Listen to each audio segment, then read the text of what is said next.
everyone, I'm Dior, and this is our first live stream in a long time, and so I hope you're all tuning in, and if you're not, that's totally okay.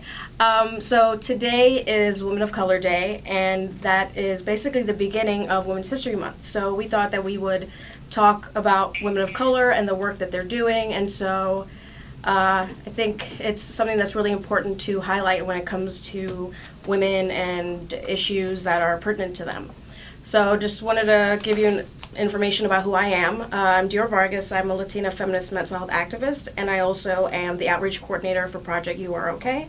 Aside from the outreach that I do, which is basically partnering with other organizations and individuals, I also go around the country and give talks, which could come out as keynotes, panels, a bunch of different ways that I workshops as well, and basically I just connect with a lot of students around the country and just talk about how people of color experience mental health issues differently than the rest of the community. So again, I just wanted to mention that while this is focusing on Women of Color Day and we're having this live stream, the conversation will definitely continue. We're working on more content to have throughout the month, and so please stay tuned for that as well. So I wanted to highlight some women of color that I highly admire, that I think are doing really great work, specifically through the mental health space. The first one that I have to say first is Adrienne Nieves, and she is an amazing woman of color who is an artist. Her art is amazing, and you definitely should check it out. She started the Tessera Collective, which is a group, an empowerment group where they have a Facebook group that is basically support for women of color and for girls of color, and there's really nothing like it because it's very rare that a group is solely focused on the well-being and mental health of women of color and girls of color. And so they're really ramping up and they're going to be releasing a lot of great things. Right now they already have a therapist directory on their website, which I think is really important, and we're also working on a text buddy system, but it's just something that I think is really great, and I think she's a pioneer when it comes to mental health and women of color, and so you definitely should check her out. She's great. The next person that I wanted to bring up is Mimi Cook, and I feel like everything's going to be like the name, and she's amazing, but all these women really are. So basically, Mimi is a doctor, actually. She's a PhD, so I want to mention that because if I had a PhD, I'd be like, yes, you call me Dr. Vargas, you know? So she is a professor, and she focuses on motherhood, mental health, and I think those are really important issues to talk about as well. And with the Asian American Literary Review, she guest edited this special issue called Open Emergency, and it's a special issue on Asian American health, and they had a Kickstarter recently which was successfully funded, and there's just so many groundbreaking things that are a part of that issue. One of them is an Asian American tarot, I forgot how to pronounce that, and it's just something I've never seen before when it comes to mental health and communities of color. I love tarot cards, and they're really, really cool. And also they have a couple of other things, but another thing I wanted to highlight about it is that they have a hacked mock DSM.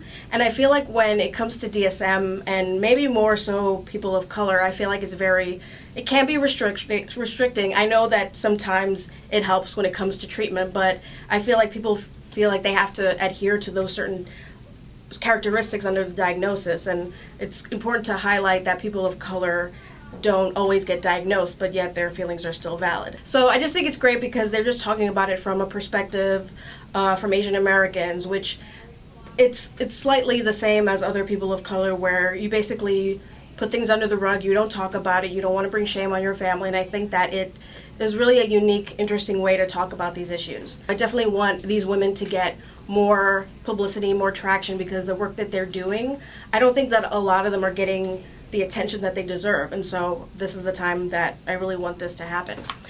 And the last two women that I'm going to be mentioning, they're actually part of the Project UROK Youth Advisory Council, which we just started recently, and basically it's just a group of young, very determined individuals who really like talking about mental health and have their own little advocacy, well, it's not little, but their own advocacy things that they're working on. And so we just want to be able to collect a bunch of people with similar mindsets and see what they can do, certain events they could organize, and just feel like they're not alone in what they're going through. So the first woman as part of the youth council is Mahdi Me Brooklyn, and I feel like we've been friends like forever, and it probably hasn't even been that long, but I met her through the mental health space, women of color mental health space, and she got an MFA from Columbia, and through that she wrote a manuscript, which then ended up being a blog called Depressed While Black.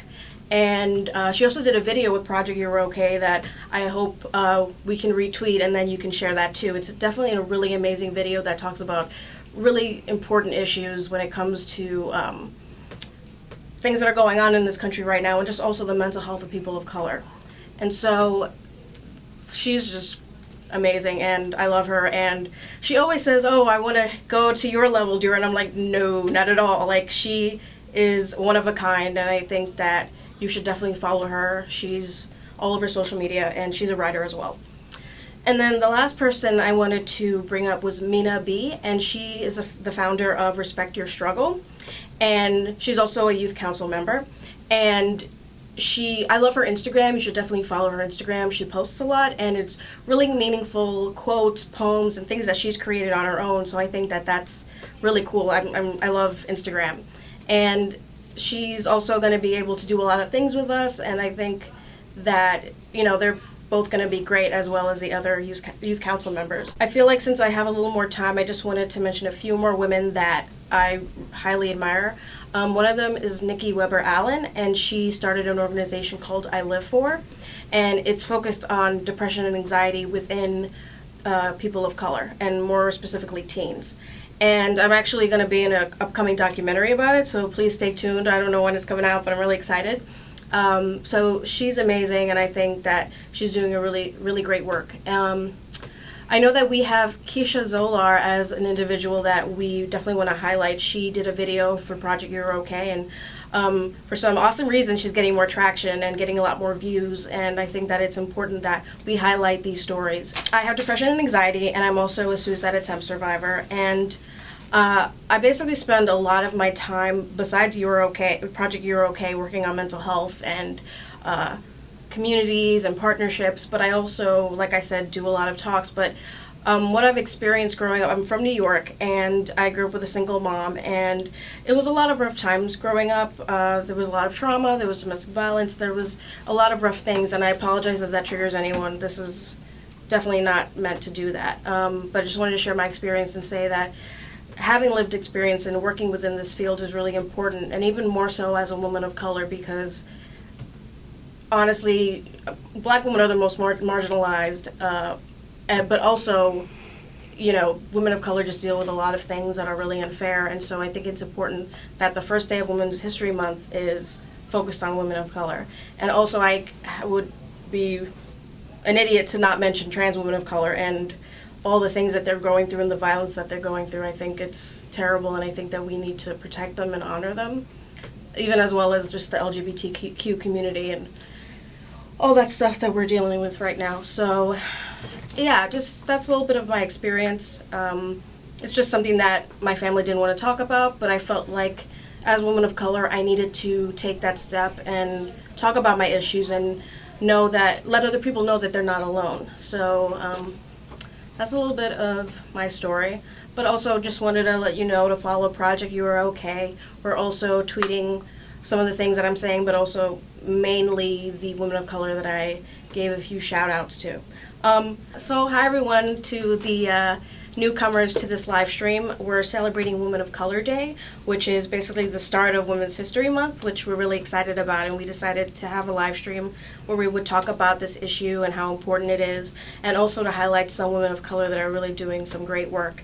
I'll just quickly go over the women that I mentioned thus far, and if you have others that I didn't mention, which you probably will, please comment, please send us their links, and we definitely will retweet and share it on our own. And so Adrienne Nieves is one of them. She started the Tessera Collective, and it's support and empowerment for women and girls of color in terms of mental health, and she's an amazing, extremely talented artist. You definitely should check out her art. The next person was Mimi Cook, and she recently had a successful Kickstarter campaign to raise money for this open emergency special issue on Asian American health. And they have a lot of great things within the issue, but the things I want to highlight the most is the tarot, that is just a different way of talking about these issues, and also the DSM, which is the Diagnostic Statistical Manual. Sorry, some words are hard to say. And it's like a mock one where they're doing it through the views of Asian Americans, which is a unique one that I feel like a lot of people need to know about, and also just for the community itself. And then the third one is Mahdi Me Brooklyn, and she wrote a manuscript while she was at Columbia for her MFA called Depressed While Black, and she also has a website, and she writes, and she really just talks about a lot of important issues, and you can really relate to what she's talking about. And so I think, and also she made a Project UROK video, so please check that out. It's a lot of just like nodding when you watch it. It's like, yep, that's so true. Or like I can see myself in this video.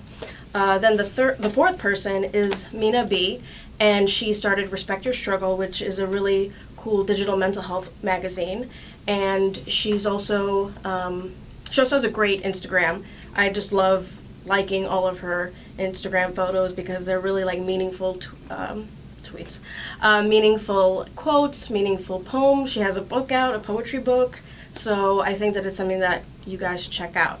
But just wanted to remind you, the last two women that I mentioned, they are part of the Project UROK Youth Advisory Council, and we basically just started that where we wanted to get a lot of folks involved in one room to talk about how mental health is important to them and what it means to them, and also for them to know that there are other people that care about this and that they're not alone, and they have their own advocacy projects on the side. So definitely wanting to amplify those stories and amplify what other people are doing, because I feel like a lot of people are doing really great stuff regarding mental health, but I guess they just don't get the attention that they deserve. So yeah, thank you so much for tuning in, and please send us, even after the live stream, send us people that you think we should highlight. Retweet the tweets that we've been tweeting on our Twitter account, which is at Project UROK.